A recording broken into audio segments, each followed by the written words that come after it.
இரவு செய்தியின் தலைப்பு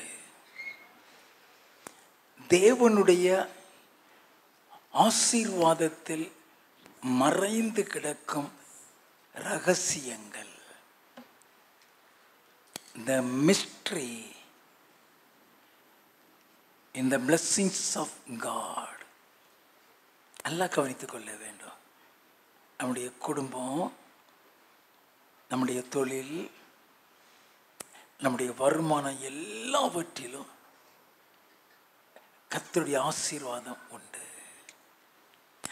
அதை நம்ம முழுமையாக பெற்றுக்கொள்ளதான் கர்த்தர் விரும்புகிறார். ஆதியாகமம் 12வது அதிகாரம் 2வது 3வது வசனங்கள். நான் உன்னை பெரிய ஜாதியாக்கி உன்னை ஆசீர்வதித்து உன் பேரை பெருமைப்படுத்துவேன். நீ ஆசீர்வாதமாயிருப்பாய். உன்னை ஆசீர்வதிக்கிறவர்களை ஆசீர்வதிப்பேன். உன்னை சபிக்கிறவனை சபிப்பேன். பூமியில் உள்ள வம்சங்கள் எல்லாம் உனக்குள் ஆசீர்வதிக்கப்படும் என்றார். நல்லா கவனித்துக் கொள்ள வேண்டாம். இந்த ஆசீர்வாதத்தில் என்னெல்லாம் அடங்கி இருக்குங்கிறதையே நம்ம அறிந்து கொள்ள வேண்டும். தேவனுடைய ஆசீர்வாதம் ஒரு நபருக்கு இருந்தால் நல்லா கவனிக்க வேண்டும். அவர்களுடைய குடும்பத்தில் அந்த ஆசீர்வாதம் இருக்கும், அவங்களுடைய தொழிலில் அந்த ஆசீர்வாதம் இருக்கும், அவங்க வாங்குகிற சம்பளம் அல்லது வருமானத்தில் ஆசீர்வாதம் இருக்கும். ஒரு தனிப்பட்ட மனுஷனை ஆண்டவர் ஆசீர்வதிக்கிறாருன்னா அந்த தனிப்பட்ட மனிதனுடைய வாழ்க்கையில் அவன் செய்கிற எல்லா காரியத்திலுமே ஆசீர்வாதம் இருக்கும். எல்லாம் கவனித்துக் கொள்ள வேண்டும். குடும்ப ஆசீர்வாதம்னு சொல்றது வேற, தொழில் ஆசீர்வாதங்கிறது வேற, வருமான ஆசீர்வாதங்கிறது வேற. நம்ம அதை தெரிந்து கொள்ள வேண்டும். அதுதான் முக்கியமானது. உன் குடும்பத்தில் தேவனுடைய ஆசீர்வாதம் இருந்தால் தான் உன் தொழில் ஆசீர்வாதம் இருக்கும், வாங்குற சம்பளத்தில் ஆசீர்வாதம் இருக்கும், வருமானத்தில் ஆசீர்வாதம் இருக்கும். குடும்பம் ஆசீர்வதிக்கப்பட்டிருக்கா? நீ என்ன தொழில் செய்தாலும் சரி ஆட்டோமேட்டிக்காக அது ஆசீர்வாதமாக இருக்கும். நம்ம அதை தெரிந்து கொள்ள வேண்டும். நான் சொன்னேன், குடும்பத்தில் உள்ள ஆசீர்வாதங்கிறது வேறன்னு சொன்னேன், தொழில் உள்ள ஆசீர்வாதங்கிறது வேறன்னு சொன்னேன். உன் குடும்பம் ஆசீர்வாதமா இருக்குதுன்னு சொன்னா பணம் அல்ல. உன் குடும்பம் ஆசீர்வாதமா இருக்குதுன்னு சொன்னா சொத்து அல்ல. நல்லா கவனித்துக்கிறீங்க. உன் குடும்பம் ஆசீர்வாதமா இருக்குன்னா முக்கியமானது உன் குடும்பத்தில் சமாதானம் இருக்கும், உன் குடும்பத்தில் சந்தோஷம் இருக்கும், ஒருவருக்கொருவர் அன்பு இருக்கும். நல்லா கவனிக்க வேண்டும். குடும்ப ஆசீர்வாதங்கிறது இந்த உலகத்தோட நின்று போகிறது அல்ல. நம்பர் 1, குடும்ப ஆசீர்வாதங்கிறது உங்க குடும்பத்தோடு நிற்கிறது இல்லை, சந்ததி சந்ததியாய் வரக்கூடியது. உங்களுக்கு பிள்ளைகள் இருக்கா? உங்க பிள்ளைகள் ஆசீர்வாதமா இருப்பாங்க, அவங்களுக்கு பிறக்கிற பிள்ளைகள் ஆசீர்வாதமா இருப்பாங்க. நல்லா கவனித்துக் கொள்ள வேண்டும். ஆண்டவர் எப்படி ஆசீர்வதிப்பான்னு தெரியணும். நம்ம ஆசீர்வாதமா இருந்த போதும் நம்ம பிள்ளைகள் ஆசீர்வாதமா இருப்பாங்க, நம்ம பிள்ளைகள் நல்லா இருப்பாங்க. குடும்பத்தில் ஆசீர்வாதங்கிறது சமாதானம் இருக்கும், சந்தோஷம் இருக்கும், அன்பு இருக்கும். இந்த அன்பு இல்லைன்னா சண்டை நடக்கும். ஏன் குடும்பத்தில் சண்டை? அன்பு இல்லாததுனால. நீ சண்டை போட்டுட்டியா, ஆயிரமா லாபம் வந்தாலும் அந்த லாபம் அப்படியே நின்றோம். அது நமக்கு தெரியாது. உங்க குடும்பத்துக்குள்ள சண்டையை கொண்டு வருகிறதே பிசாசு. நல்லா கவனித்துக் கொள்ள வேண்டும். சண்டையை கொண்டு வர்றது பிசாசு. அப்ப ஆண்டவருடைய ஆசீர்வாதம் உன் குடும்பத்தில் இருந்துனா சண்டை வரவே வராது. ஆண்டவருடைய ஆசீர்வாதம் உன் வீட்டில் இருந்ததுன்னா பிசாசால உன் குடும்பத்தில் சாபத்தை கொடுக்க முடியாது. ஆண்டவருடைய ஆசீர்வாதம் உன் குடும்பத்தில் இருந்ததுன்னா உன் குடும்பத்துக்கு விரோதமாக சூனியம் செய்ய முடியாது. அந்த ஆசீர்வாதத்தில் பாதுகாப்பு உண்டு, ப்ரொடெக்ஷன். அந்த ஆசீர்வாதத்தில் உங்க குடும்பத்தில் ஒருவருக்கொருவர் ஐக்கியத்தை கொண்டு வருவான். சண்டை போடுகிற மனைவி சாந்தமா மாறிடுவா. கோபக்கார கணவன் குணசாலியா மாறிடுவான். ஆண்டவருடைய ஆசீர்வாதம் வந்துட்டா தலைகீழ மாறிடும். அல்லேலூயா, அல்லேலூயா. நம்ம எல்லாவற்றையும் இன்னைக்கு அறிந்து கொள்ள போகிறோம். தொழில் ஆசீர்வாதம் சொல்றது, என்ன விதைக்கிறியோ அது பல மடங்கு பெருகும். என்ன இன்வெஸ்ட் முதலீடு போடுகிறியோ பல மடங்கு பெருகும். நீ தொழில் ஆரம்பிக்கிறியா, அது விருத்தி அடைஞ்சுக்கிட்டே இருக்கும். அது விருத்தி அடையும். நல்லா கவனிக்க வேண்டும். நீ 4-5 பேருக்கு சம்பளம் கொடுக்கிறவனா மாறுவ. அதுதான் ஆசீர்வாதம், வருமான ஆசீர்வாதம். நீ சம்பளம் வாங்குவ, யார் எங்கேயாவது வேலை பார்த்து, அது வீட்டு வேலையா இருக்கலாம், கூலியா இருக்கலாம், ஆபீஸ்ல வேலையா இருக்கலாம், எங்கனாலும் சரி, நீ வேலை செய்து சம்பாதிச்சுட்டு வர்றவதியா, அந்த சம்பாத்தியம் குறையவே குறையாது. நீ எவ்வளவு குறைய சம்பளம் வாங்கினாலும் மாச கடைசியில் மீதி வரும், நீ பணம் சேர்க்க முடியும். அல்லேலூயா. இப்படி வித்தியாசமான ஆசீர்வாதங்கள். நான் சுருக்கமா குடும்ப ஆசீர்வாதம் என்ன, தொழில் ஆசீர்வாதம் என்ன, வருமான ஆசீர்வாதம் என்னங்கிறத வேத வசன அடிப்படையில் டக்குன்னு சொல்லிட்டு,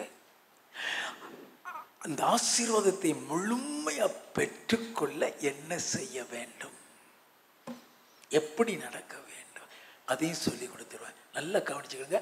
முதலாவது, குடும்பத்தில் உள்ள ஆசீர்வாதம் என்ன, தொழிலில் உள்ள ஆசீர்வாதம் என்ன, வருமானத்தில் உள்ள ஆசீர்வாதம் என்ன, அதை தெரிந்து கொண்டு அந்த ஆசீர்வாதத்தை பெற்றுக்கொள்ள நம்ம எப்படி நடக்க வேண்டும். ஏன் ஆசீர்வாதத்தை பெற முடியல, ஏன் தொழில் விருத்தி அடையவில்லை, ஏன் இன்னும் சொந்த வீடு வாங்க முடியவில்லை, நல்லா கவனிக்க வேண்டும். அதையும் சொல்லி தந்துடுவேன். அந்த ரகசியங்களை எல்லாம் நம்ம தெரிந்து கொள்ள வேண்டும். முதலாவது, குடும்ப ஆசீர்வாதம். எவ்வளவுதான் உனக்கு பணம் இருந்தாலும் சரி, எவ்வளவுதான் உனக்கு வருமானம் இருந்தாலும் சரி, எவ்வளவுதான் நீ ஒரு பெரிய போஸ்ட்ல இருந்தாலும் சரி, குடும்பத்தில் சமாதானம் இல்லைன்னா நீ வாங்குற எந்த வருமானத்தினாலையும் உனக்கு எந்த சந்தோஷமும் கிடையாது.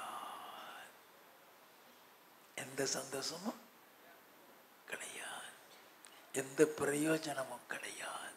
அப்போ குடும்ப ஆசீர்வாதம் சொன்னாலே குடும்பத்தில் சமாதானம், குடும்பத்தில் சந்தோஷம். பெரிய பணக்காரனா இருப்பான், ஆனா நிம்மதி இருக்காது. வீட்டில் குடும்பத்தில் சந்தோஷம் இருக்காது.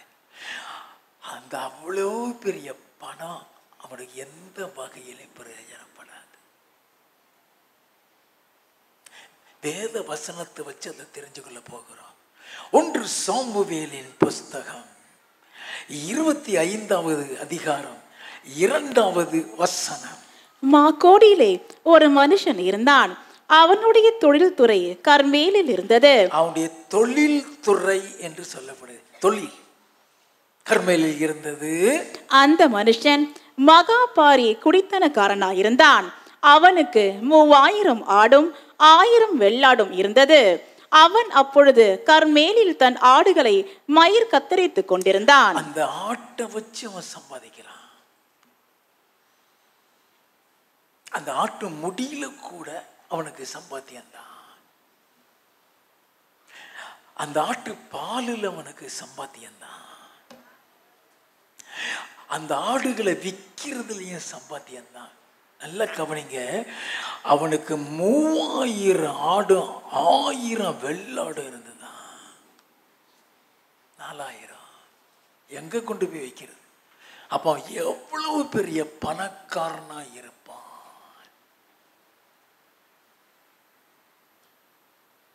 நல்லா கவனித்துக் கொள்ள வேண்டும். ஆனா அவன் குடும்பத்துல சந்தோஷமும் கிடையாது, சமாதானமும் கிடையாது. 1 சாமுவேலின் புஸ்தகம் 25வது அதிகாரம் 11வது வசனம். நான் என் அப்பத்தையும் என் தண்ணீரையும் என் ஆடுகளை மயிர் கத்திரிக்கிறவர்களுக்காக நான் அடித்து சமையல் பண்ணுவித்ததையும் எடுத்து இன்ன எடுத்தார் என்று நான் அறியாத மனுஷருக்கு கொடுப்பேனோ என்றான். நல்ல கவனிங்க, யாருக்குமே உதவ மாட்டான். கருமேன்னு அர்த்தம். யாருக்குமே பெரிய பணக்காரன் தான், 10 பைசா நோட்ட மாட்டான். அதுக்கு பேரு கருமைத்தனம் அர்த்தம். நல்லா கவனித்துக்கொள்ள, ஆண்டவருடைய ஆசீர்வாதம் என்னங்கிறது நம்ம தெரிந்து கொள்ள வேண்டும். யாருக்குமே உதவ மாட்டான். கஞ்சன் 36வது வசனம். அபிகாயில் நாபாலிடத்தில் வந்தபோது இதோ ராஜ விருந்துக்கு ஒப்பான விருந்து அவன் வீட்டிலே நடந்தது. என்ன விருந்தா? ராஜ விருந்தா. நல்ல கவனிங்க, ராஜ விருந்தா. டாம் டிமாங்க் பேங்க் விருந்து நடக்குது. யாரெல்லாமோ கூப்பிட்டு நடக்குது. பெல்சாத்சார் காலத்தில் நடந்தது மாதிரி நடந்து அவனை எல்லாம் ஜெயித்தே போயிட்டான். அதே மாதிரி இங்க வாசிப்போம். அவன் இருதயம் களித்திருந்தது, அவன் மிகவும் வெறுத்தும் இருந்தான். குடிச்சிருக்கிறான் அர்த்தம். அவன் குடியில இருக்கிறான். அவன் கூட வந்தவனும் குடிச்சு கிடக்கான். வாசிப்போம். ஆகையால் பொழுது விடியும் மட்டும் சிறிய காரியமானாலும் பெரிய காரியமானாலும் ஒன்றையும் அவனுக்கு அறிவிக்கவில்லை. ஒன்னு கூட அறிவிக்க. மனைவியால கணவன்ட்டு பேச முடியல.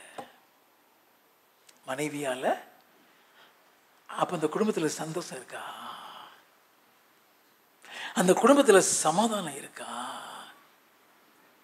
நல்லா கவனிங்க. பெரிய பணக்காரன் தான், ராஜ விருந்து நடக்கதான் செய்யுது. ஆனாலும் அவன் குடிச்சு வெறிச்சு போய் கிடக்கிறான். சந்தோஷமும் கிடையாது, சமாதானமும் கிடையாது. நீதிமொழிகளின் புஸ்தகம் 23வது அதிகாரம் 29வது 30வது வசனங்கள்.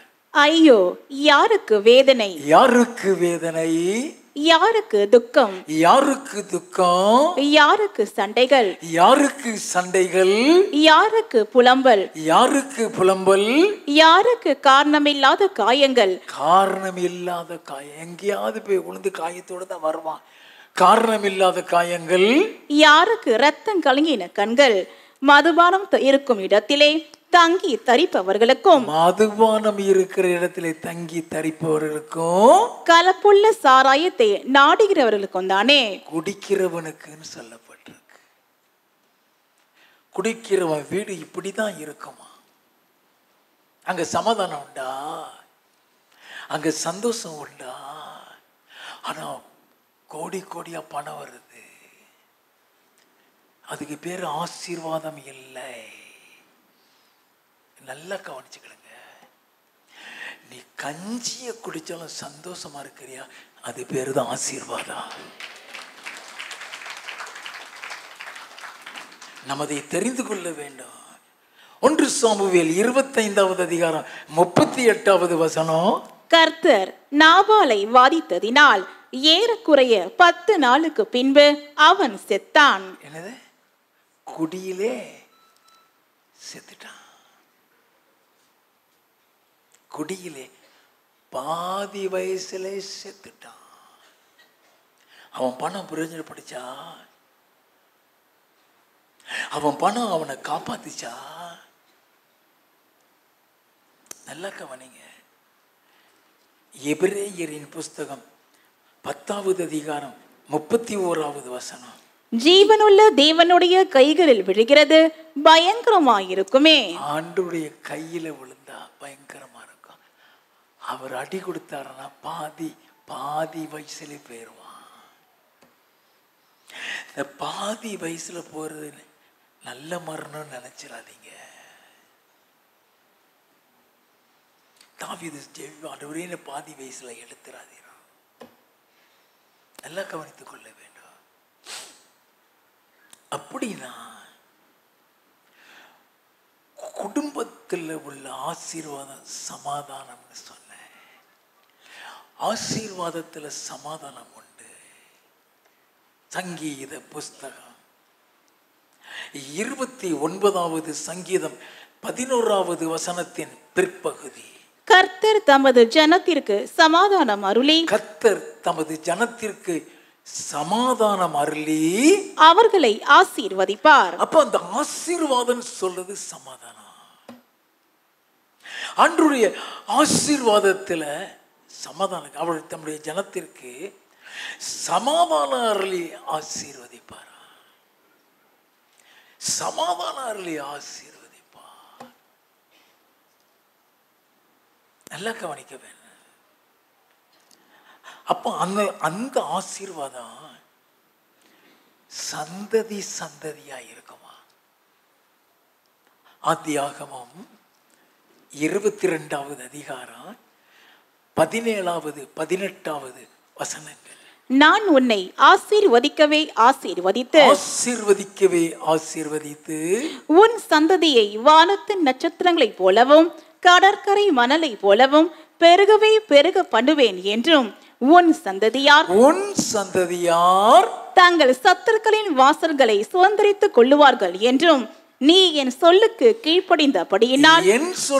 கீழ்ப்படிந்தபடியினால் உன் சந்ததிக்குள் பூமியில் உள்ள சகல ஜாதிகளும் ஆசீர்வதிக்கப்படும் என்றும் என் பேரில் ஆணையிட்டேன் என்று கர்த்தர் சொல்லுகிறார் என்றார். இந்த ஆசீர்வாதம் இந்த உலகத்தோடு நின்றாது. இந்த ஆசீர்வாதம் உன்னை பரலோகத்தில் கொண்டு போய் விடும். நல்லா கவனிச்சுக்கங்க. இந்த ஆசீர்வாதம் உங்களை பரலோகத்தில் கொண்டு போய் விடும். இந்த ஆசீர்வாதம் சந்ததி உன் பிள்ளைகளும் இந்த ஆசீர்வாதத்தை பெறுவாங்க. அப்போ குடும்ப சமாதானம்னா என்ன? கர்த்தர் தம்முடைய ஜனங்களுக்கு சமாதானத்திலே ஆசீர்வதிப்பாராம். ஆதியாகமம் 24வது அதிகாரம் 67வது வசனம். அப்பொழுது ஈசாக்கு ரெபெக்காளை தன் தாய் சாராளுடைய கூடாரத்துக்கு அழைத்து கொண்டு போய் அவளை தனக்கு மனைவியாக்கிக் கொண்டு அவளை நேசித்தான்.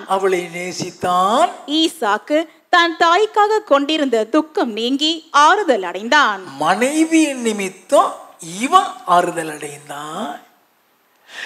இவன் நிமித்தம் இவன் மனைவி அன்பை பெற்றுக் கொள்ளுகிறார். அதுதான் குடும்பம்.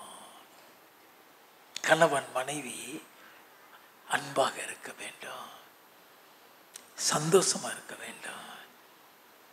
நல்லா கவனிங்க. ஒரு நிமிஷம் சண்டை வரக்கூடாது. ஒரு நிமிஷம் ஒருத்தருக்கு விரோதமா நிற்கக்கூடாது. அப்போ குடும்ப ஆசீர்வாதத்துல மிக முக்கியமானது குடும்ப சமாதானம். எசாயா தீர்க்கதரிசியின் புஸ்தகம் 54வது அதிகாரம் 13வது வசனம். உன் பிள்ளைகள் எல்லாரும் கர்த்தரால் போதிக்கப்பட்டிருப்பார்கள், உன் பிள்ளைகளுடைய சமாதானம் பெரிதாயிருக்கும். இந்த குடும்ப சமாதானம் சொல்லும் பொழுது உன் பிள்ளைகளால சமாதானம் இருக்கும். ஏண்டா பிறந்தேன்னு நம்ம சொல்லாம அந்த பிள்ளைக்காக ஆண்டவரை துதிக்கிறவர்களாக இருப்போம். அந்த பிள்ளையால உண்டாகிற சமாதானம் உனக்கு இருக்கும். அந்த பிள்ளைகள் கர்த்தரால போதிக்கப்பட்டிருப்பாங்க. ஆபிரகாமுடைய பிள்ளைகள்லாம் அப்படிதான் போதிக்கப்பட்டவங்க. அப்ப அது குடும்ப சமாதானம் தான். நல்லா கவனித்துக் கொள்ள வேண்டும். அந்த குடும்ப சமாதானத்துல பிள்ளைகள் படிச்சு மேல வருவாங்க. அவங்க கர்த்தரால போதிக்கப்படும் பொழுது அந்த பிள்ளைகளுக்கு தன்னாலே ஞானத்தை கர்த்தர் கொடுப்பார். அந்த பிள்ளைகளுக்கு தன்னாலே அறிவை கர்த்தர் கொடுப்பார். அந்த பிள்ளைகளை பார்த்து நீ பெருமைப்படுவ, நீ மகிழ்ச்சி அடைவ, நீ சந்தோஷப்படுவாய். அது குடும்ப ஆசீர்வாதம். நல்லா கவனித்துக் கொள்ள வேண்டும். சங்கீத புஸ்தகம் 122வது சங்கீதம் 7வது வசனம். உன் அலங்கத்திற்குள்ளே சமாதானமும் உன் அரமனைகளுக்குள்ளே சுகமும் இருப்பதாக. அங்க வியாதி அணுகாதுன்னு அர்த்தம். உன் குடும்பத்துல சமாதானம் சந்தோஷம் அப்படிங்கும்போது ஒரு அரண்மனைக்குள்ளே சமாதானமும் உன் அலங்கத்துக்குள்ளே சமாதானம் ஒரு அரண்மனைக்குள்ளே சுகமும் இருப்பதாகலாம். நல்ல சுகத்தோடு இருப்ப, வியாதி இருக்காதான். யாத்ராகமம் 23வது அதிகாரம் 25வது வசனம். உங்கள் தேவனாகிய கர்த்தரையே சேவிக்க கடவீர்கள், அவர் உன் அப்பத்தையும் உன் தண்ணீரையும் ஆசீர்வதிப்பார். உன் அப்பத்தையும் நீ சாப்பிடுற சாப்பாடு குறைவே இருக்காது. நீ பட்டினியா இருக்கிற நிலைமையே வராது. அதான் குடும்ப ஆசீர்வாதம். உன் அப்பத்தின் தண்ணியை ஆசீர்வதிப்பார், வியாதியை உன்னிலிருந்து விலக்குவேன். வியாதியை விலக்குவேன்கிறாரு. வியாதி வராது. சொகவீனம் சொகவீனம் சொகவீனம்னு ஆயிரக்கணக்கான லட்சக்கணக்கான பணம் அதுல செலவழியக்கூடாது. ஆண்டவர் சொல்றாரு, நீ 10 பைசா செலவழிக்க வேண்டாம். ஏன்னா உனக்கு வியாதியை உன்னை விட்டு நீக்கி விடுவேன். அல்லேலூயா. அது குடும்ப ஆசீர்வாதம், குடும்ப சமாதானம். தேவன் ஒரு குடும்பத்தை ஆசீர்வதித்து அப்படி இருக்கும். அவர் உன் வீட்டை ஆசீர்வதிக்கிறாரா, உன் வீடை சுத்திலும் வேலி போடப்பட்டு விடும். யோபுவின் புஸ்தகம் 1வது அதிகாரம் 10வது வசனம். நீர் அவனையும் அவன் வீட்டையும் அவனுக்கு உண்டான எல்லாவற்றையும் சுற்றி வேலி அடைக்கவில்லையோ, அவன் கைகளின் கிரியை ஆசீர்வதித்தீர், அவனுடைய சம்பத்து தேசத்தில் பெருகிற்று. ஒரு பொருள் பிசாசு தொட முடியாது. உன்னையும் உன் வீட்டையும் உன் பொருள்கள் அத்தனை சுத்திலும் வேலி போட்டுருவாரு. அதுதான் ஆசீர்வாதம். நம்ம அந்த ஆசீர்வாதத்தை பெற வேண்டும். எப்பொழுதுமே அந்த ஆசீர்வாதம் இருக்க வேண்டும். நம்மளை சுத்திலும் பாதுகாப்பாரு. நல்ல கவனிங்க, ஆண்டவருடைய ஆசீர்வாதம் உண்டு. அவருடைய ஆசீர்வாதம் உண்டு. அவரே உன் பிள்ளையை வளர்த்து தருவார். அவரே வளர்த்து தருவார். போகட்டும். சகரியாவின் புஸ்தகம் 2வது அதிகாரம் 5வது வசனம். நான் அதற்கு சுற்றிலும் அக்கினி மதிலாயிருந்து அதன் நடுவில் மகிமையாக இருப்பேன் என்று கர்த்தர் சொல்லுகிறார். கர்த்தரே வந்து உன் வீட்டில் இருப்பார். அல்லேலூயா.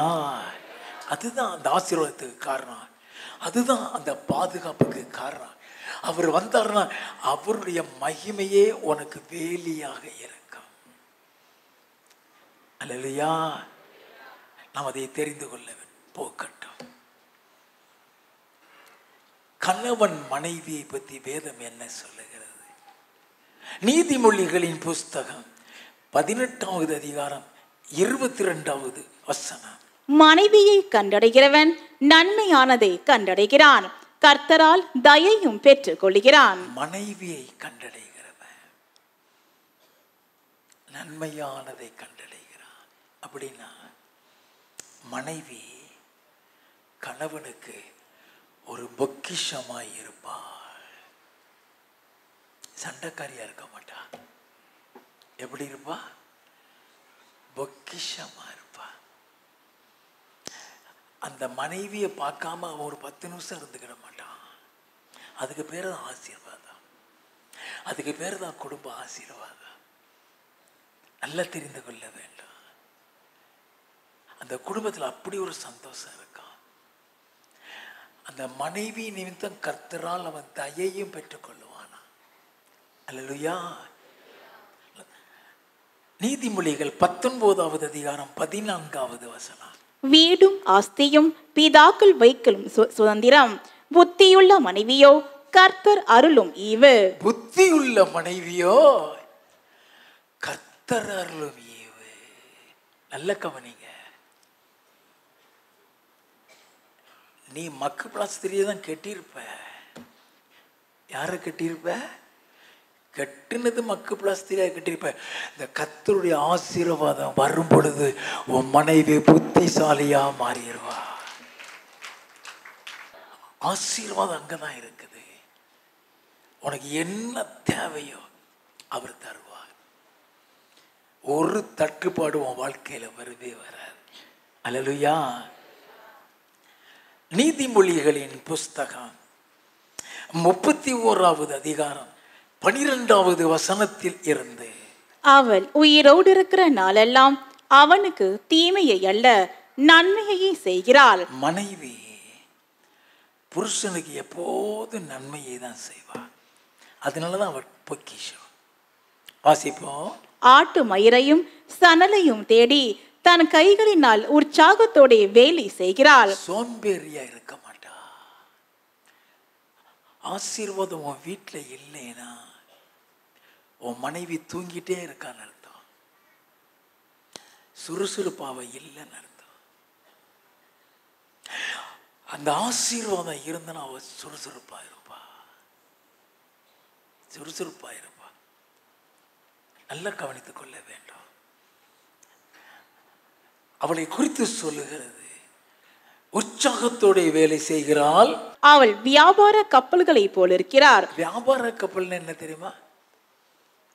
பேசஞ்சர் கப்பலுக்கும் வியாபார கப்பலுக்கும் வித்தியாசம் உண்டு.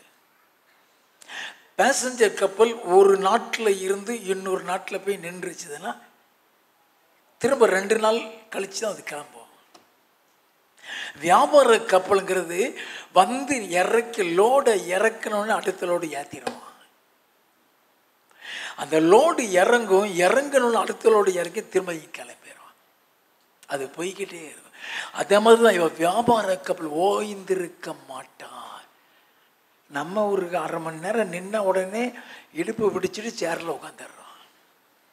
எந்த வேலையை கிச்சனில் செய்வோம் சொல்லுங்க. இவன் கிச்சனில் உட்கார்றதுக்குனே நல்ல சேர்லாம் வந்துருக்கு. உன்னுடைய அடுப்புக்கு ஏத்தாக்கில் நீ ஓய்த்திக்கிடலாம். அழகாக உட்காந்துக்கிட்டு வேலை செய். ஜம்முன்னு வேலை செஞ்சுட்டே நின்றுட்டு தான் செய்யணும்னு கிடையாது. உட்காந்துட்டும் செய்யலாம், படுத்துக்கிட்டும் செய்யலாம். வேலை செஞ்சுக்கிட்டே இரு. படுத்துக்கிட்டே பூண்டு ஊற, படுத்துக்கிட்டே வெங்காயம் உரி, ஏதோ ஒரு வேலையை செஞ்சுக்கிட்டே இருங்க. அல்லேலூயா. சங்கீத புஸ்தகம் 147வது சங்கீதம் 13வது 14வது வசனங்கள். அவர் உன் வாசல்களின் தாழ்பால்களை பலப்படுத்தி உன்னிடத்தில் உள்ள உன் பிள்ளைகளை ஆசீர்வதிக்கிறார். உன்னிடத்தில் உள்ள உன் பிள்ளைகளை, உன் பிள்ளைகளுக்கு விரோதமா பிசாசு வந்து தொடவே முடியாது. தாழ்பாலை ஸ்ட்ராங்கா போட்டுருவார். வாசிப்போம். அவர் உன் எல்லைகளை சமாதானம் உள்ளவைகளாக்கி உச்சிதமான கோதுமையினால் உன்னை திருப்தியாக்குகிறார். நீ பூரணமாய் சாப்பிடுவாய். ஆண்டவருடைய ஆசீர்வாதங்கிறது 30 நாள் ஒரு மாசத்துலக்கா ஒரு நேரம் கூட உன்னைய பட்னி ஆண்டவர் விட மாட்டார். நீயா உபவாசம் இருந்து உபவாசம் ஜெபம் பண்ணாதான், அதனால பட்னியா இருக்க அவசியம் இல்லை. அல்லேலூயா. சங்கீத புஸ்தகம் 128வது சங்கீதம் 3வது வசனத்தில் இருந்து, உன் மனைவி உன் வீட்டோரங்களில் கனி தரும் திராட்சை கொடியை போல் இருப்பாள். உன் பிள்ளைகள் உன் பந்தியை சுற்றிலும் ஒலிவ மரக் கன்றுகளைப் போல் இருப்பார்கள். இதோ கர்த்தருக்கு பயப்படுகிற மனுஷன் இவ்விதமாய் ஆசீர்வதிக்கப்படுவான். கர்த்தருக்கு பயப்படுகிற மனுஷன் இவ்விதமாய் ஆசீர்வதிக்கப்படுவான். அந்த 128வது சங்கீதம் முழுவதுமே ஆசீர்வாதம் தான். கடைசி 2 வசனம் வாசிங்க. கர்த்தர் சீயோனிலிருந்து உன்னை ஆசீர்வதிப்பார். உன்னை ஆசீர்வதிப்பார். நீ ஜீவனுள்ள நாளெல்லாம் எருசலேமின் வாழ்வை காண்பாய். நீ உன் பிள்ளைகளின் பிள்ளைகளையும் இஸ்ரவேலுக்கு உண்டாகும் சமாதானத்தையும் காண்பாய். அதுதான் பாதி வயசுல சாகிறது இல்லை. உன் பிள்ளைகளுடைய பிள்ளைகளையும் காண்பாய். அதுதான் குடும்ப ஆசீர்வாதம். அல்லேலூயா. பேரப்பிள்ளை எடுத்துட்டியா, ஆண்டவருடைய ஆசீர்வாதம் உனக்கு பூர்ணமாய் வந்திருக்கிறது. அல்லேலூயா. போகட்டும். தொழில் ஆசீர்வாதம்னா என்ன? ஆதியாகமம் 21வது அதிகாரம் 22வது வசனம். அக்காலத்தில் அபிமெலேக்கும் அவன் சேனாபதியாகிய பிகோலும் ஆபிரகாமை நோக்கி, நீ செய்கிற காரியங்கள் எல்லாவற்றிலும் தேவன் உன்னுடனே இருக்கிறார். நீ செய்கிற காரியங்கள் எல்லாவற்றிலும் தேவன் உன்னோடு. நீ என்ன காரியம் செய்தாலும் வாய்க்கும். நீ எதை செஞ்சாலும் கர்த்தர் ஆசீர்வதிப்பார். உன் கையை ஆசீர்வதிக்கப்பட்ட கையா இருக்கும். உன் கை ஆசீர்வதிக்கப்பட்ட கையாக இருக்கும். ஆதியாகமம் 26வது அதிகாரம் 1 முதல் 3 வசனங்களை வாசிங்க. ஆபிரகாமின் நாட்களில் உண்டான பஞ்சத்தை அல்லாமல் பின்னும் ஒரு பஞ்சம் தேசத்தில் உண்டாயிற்று. அப்பொழுது ஈசாக்கு பெலிஸ்தருக்கு ராஜாவாகிய அபிமெலேக்கினிடத்தில் கேராருக்கு போனான். பெலிஸ்தரின் ராஜாவாகிய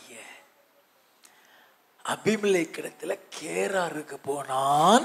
கர்த்தர் அவனுக்கு தரிசனமாகி, நீ எகிப்துக்கு போகாமல் நான் உனக்கு சொல்லும் தேசத்திலே குடியிரு. இந்த கேரார்ல இரு, எகிப்துக்கு போயிடாத. எனக்கு அங்க பஞ்சம் நடந்துட்டு இருக்கு. வாசிப்போம். இந்த தேசத்திலே வாசம் பண்ணு, இங்கே வாசம் பண்ணு. நான் உன்னோடு கூட இருந்து உன்னை ஆசீர்வதிப்பேன். உன்னோடு கூட இருந்து உன்னை ஆசீர்வதிப்பேன்.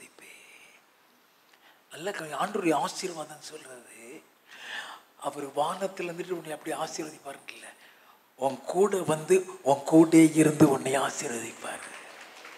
உன் வீட்டில் இருந்து உன் வீட்டுக்காரங்களை கர்த்தரை பார்ப்பார். அல்லேலூயா. உன் தொழில் ஸ்தாபனத்தில் அவரே வந்து நின்று ஆசீர்வாதத்தை தருவார். இப்போ உன் கூட இருந்து நான் உன்னை ஆசீர்வதிப்பேன்னு சொன்னா எப்படி ஆசீர்வதித்தாரா? 12வது வசனத்திலிருந்து 14வது வசனம். ஈசாக்கு அந்த தேசத்தில் விதை விதைத்தான். கர்த்தர் அவனை ஆசீர்வதித்ததினால் அந்த வருஷத்தில் 100 மடங்கு பலன் அடைந்தான். கர்த்தர் அவனை ஆசீர்வதித்ததினால் 100 மடங்கு பலன் அடை. அதுதான் தொழில் ஆசீர்வாதம். நான் வாலிபனா இருக்கும்போது ஒரு சகோதரர் வாட்சி கடை வச்சிருந்தார். அது கடைன்னு சொல்ல முடியாது. ஒரு லாட்ஜில் மேலே போகிற ஏணிப்படி, சாயோ ஏணிப்படி இருக்கும். அந்த ஏணிப்படிக்கு கீழ் பகுதியில் ஒரு மறைப்பு போட்டு அதில் உட்காந்து வாட்சி ரிப்பேர் பண்ணுவார். நான் மெட்ராஸுக்கு வந்துட்டேன். நான் மெட்ராஸுக்கு வந்துட்டு பல வருஷம் கழிச்சு அந்த ஊருக்கு போயிருந்தேன். அப்போ அவர் கடையை பார்ப்போன்னு சொல்லி போனேன். அவர் கடையை கண்டுபிடிக்க முடியல.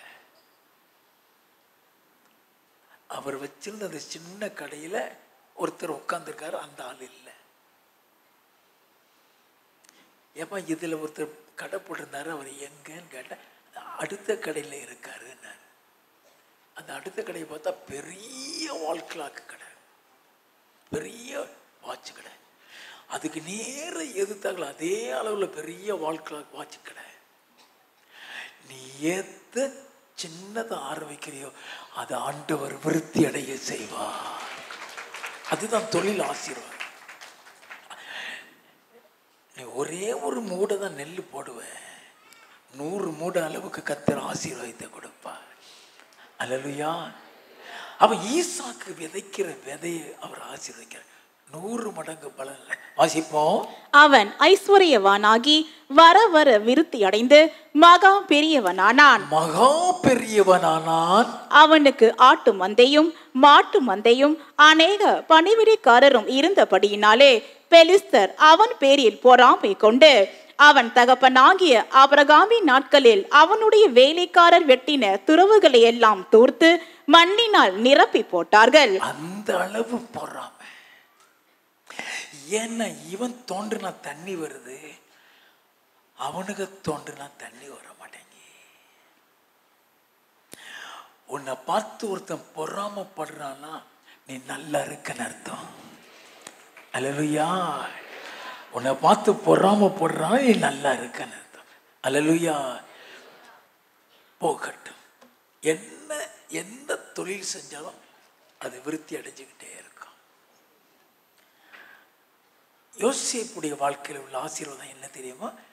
ஆதியாகமம் 39வது அதிகாரம் 2வது வசனத்தில் இருந்து, கர்த்தர் யோசேப்போடு இருந்தார், அவன் காரிய சித்தியுள்ளவனானான். அவன் காரிய சித்தியுள்ளவனானான். அவன் எகிப்தியனாகிய தன் எஜமானுடைய வீட்டிலே இருந்தான். கர்த்தர் அவனோடு இருக்கிறார் என்றும் அவன் செய்கிற யாவையும் கர்த்தர் வாய்க்க பண்ணுகிறார் என்றும் அவன் எஜமான் கண்டு, அவன் எதை செய்கிறானோ அதை வாக்கி செய்கிறான். Whatever he does, that will prosper. நல்லா கவனிங்க. அவன் எது செஞ்சாலும் அது ஆசீர்வாதமாக தான் இருக்கான். நல்ல ஆண்டவர் ஆசீர்வதிக்கிறார். வாசிப்போம். யோசேப்பின் இடத்தில் தயவு வைத்து அவனை தனக்கு ஊழியக்காரனும் தன் வீட்டுக்கு விசாரணைக்காரனுமாக்கி தனக்கு உண்டான யாவற்றையும் அவன் கையில் ஒப்புவித்தான்.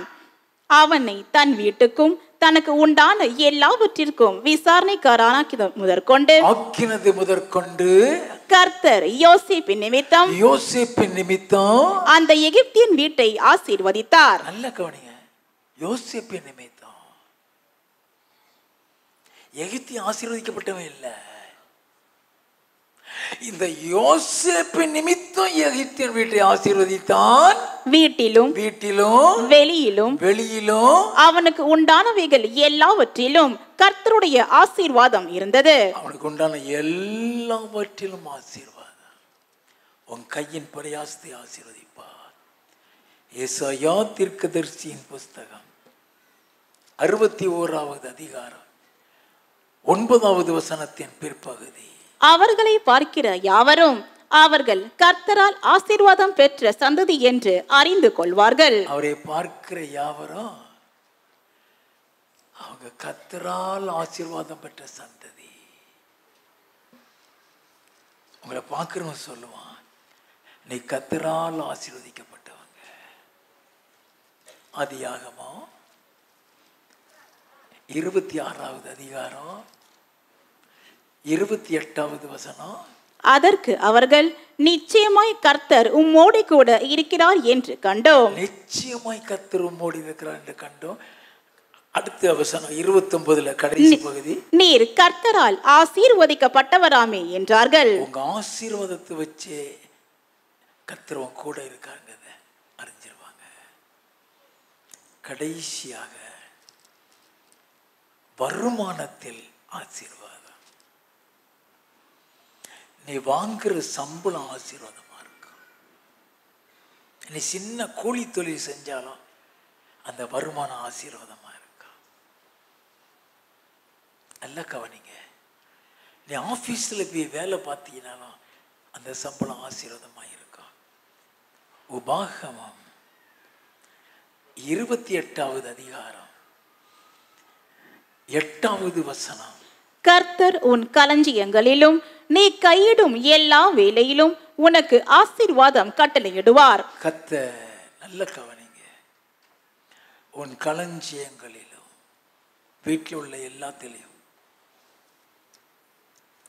நீ கையிடும் எல்லா வேலையிலும் உனக்கு ஆசீர்வாதம் கட்டளையிடுவார். உன் தேவனாகிய கர்த்தர் உனக்கு கொடுக்கும் தேசத்திலே உன்னை ஆசீர்வதிப்பார். உன் தேவனாய் கர்த்தர் கொடுக்கும் தேசத்தில் உன்னை ஆசீர்வதிப்பார். 12வது வசனம், ஏற்ற காலத்தில் உன் தேசத்திலே மழை பெய்யவும் நீ கையிட்டு செய்யும் வேலைகளை எல்லாம் ஆசீர்வதிக்கவும் கர்த்தர் உனக்கு தமது நல்ல பொக்கிஷ சாலையாகிய வானத்தை திறப்பார். நீ அநேகம் ஜாதிகளுக்கு கடன் கொடுப்பாய், நீயோ கடன் வாங்காதிருப்பாய். நீ மற்றவங்களுக்கு கொடுக்கிறவனா தான் இருப்பியோ இல்லைய, நீ கடன் வாங்குறவனா இருக்கவே மாட்டாய். அல்லேலூயா. ஆதியாகமம் 31வது அதிகாரம் 6வது வசனத்தில் இருந்து வாசிப்போம். என்னால் இயன்ற மட்டும் நான் உங்கள் தகப்பனுக்கு ஊழியம் செய்தேன் என்று நீங்கள் அறிந்திருக்கிறீர்கள். உங்கள் தகப்பனோ என்னை வஞ்சித்து என் சம்பளத்தை 10 முறை மாற்றினான். 10 முறை சம்பளத்தை குறைச்சானா. நல்ல ஆண்டவருடைய ஆசீர்வாதம் என்னன்னு தெரியும். 10 முறை சம்பளத்தை குறைத்தான். ஆனாலும் அவன் எனக்கு தீங்கு செய்ய தேவன் அவனுக்கு இடம் கொடுக்கவில்லை. புள்ளி உள்ளவைகள் உன் சம்பளமாய் இருக்கும் என்று அவன் சொன்னபோது ஆடுகள் எல்லாம் புள்ளியுள்ள குட்டிகளை போட்டது. நல்ல கவனிங்க, சம்பளத்தை குறைச்சோம். புள்ளி உள்ளது உன் சம்பளம் சொன்னோன்னு ஆடு எல்லாம் புள்ளிய போட்டு வாசிப்போம். கலப்பு நிறமானவைகள் உன் சம்பளமாய் இருக்கும் என்று அவன் சொன்னபோது ஆடுகள் எல்லாம் கலப்பு நிற குட்டிகளை போட்டது.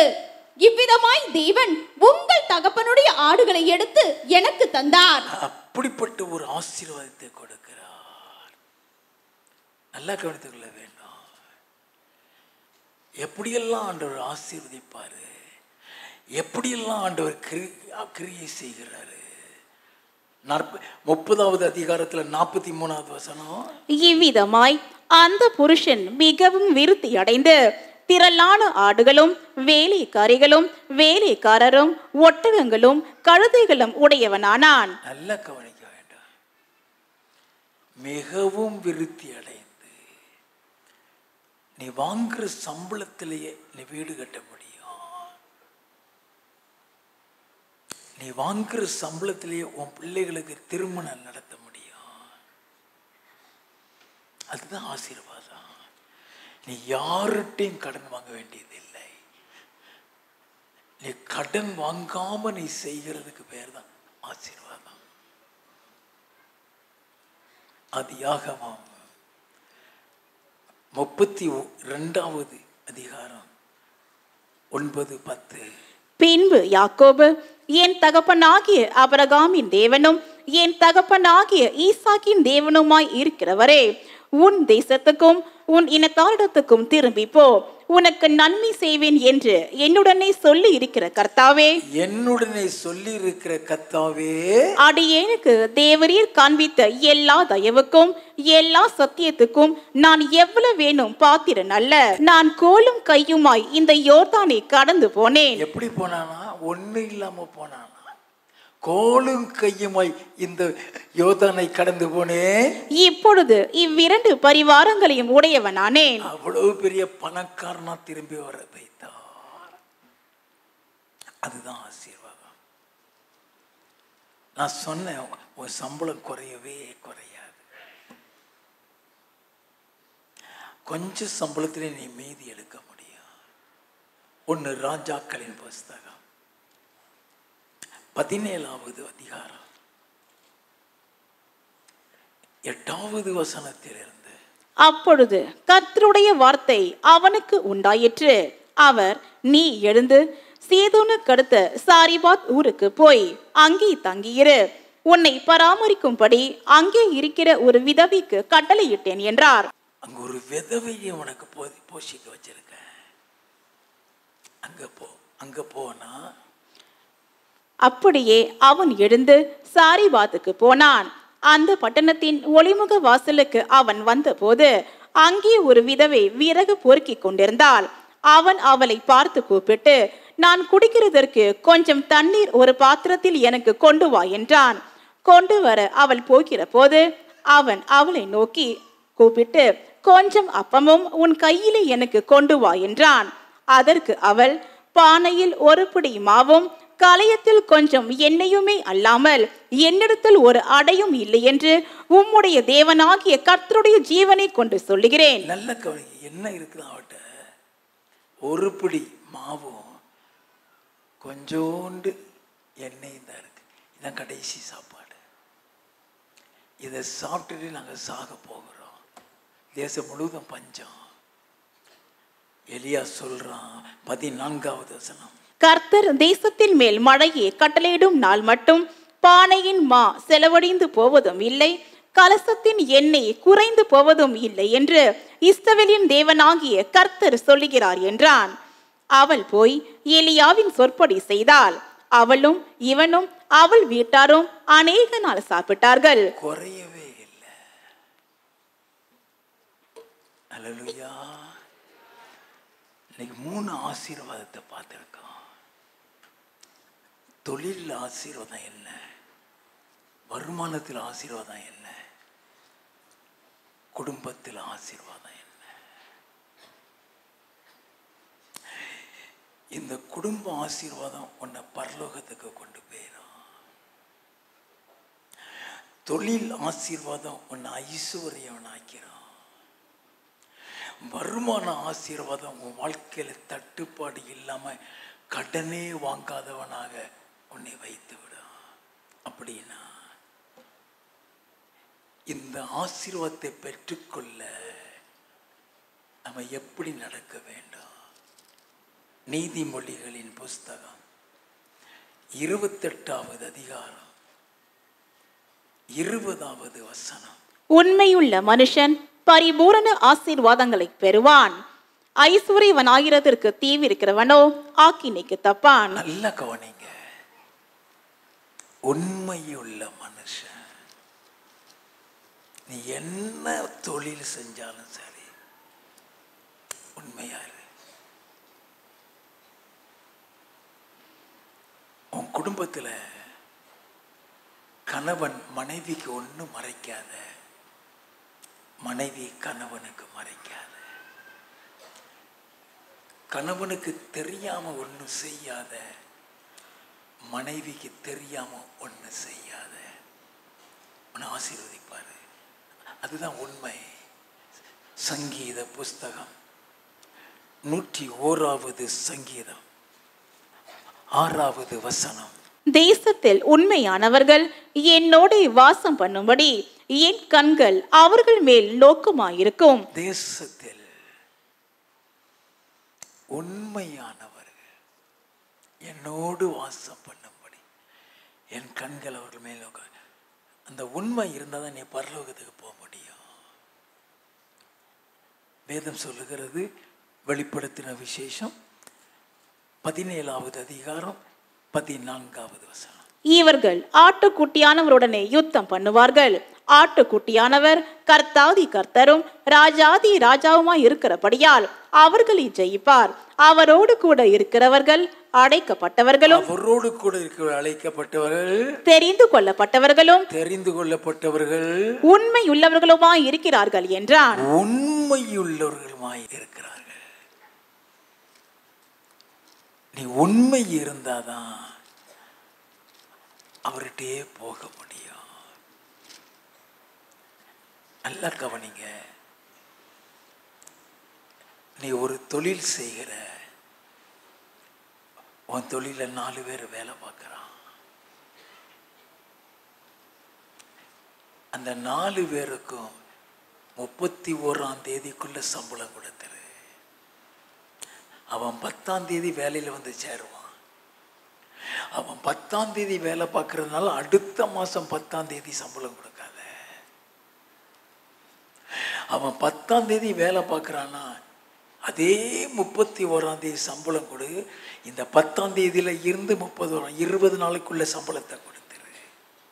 ஏன்னா அவன் எந்த வீட்டில் வாடகைக்கு இருக்கணும், அவன் வீட்டு ஓனர் 1ஆம் தேதி அவன்கிட்ட வாடகை எதிர்பார்ப்பான். ஆண்டவர் எதிர்பார்க்கிறது 99% உண்மை அல்ல, 100% உண்மை. அந்த உண்மையில தான் ஆசீர்வாதமே இருக்கு. எதுல எப்படி உண்மையா இருக்க வேண்டும், எப்படிப்பட்ட உண்மை உனக்கு ஆசீர்வாதத்தை கொண்டு வரும். இன்னும் முற்றிலும் இந்த ஆசீர்வாதத்தை பெற்றுக்கொள்ள கர்த்தர் உன்னிடத்தில் எதிர்பார்க்கிற காரியங்கள்லாம் என்ன, இது எல்லாம் அடுத்த மாசம் நான் உங்களோடு கூட பேசுவேன். அது உங்க எல்லாருக்கும் ஆசீர்வாதமா இருக்கும். அல்லேலூயா.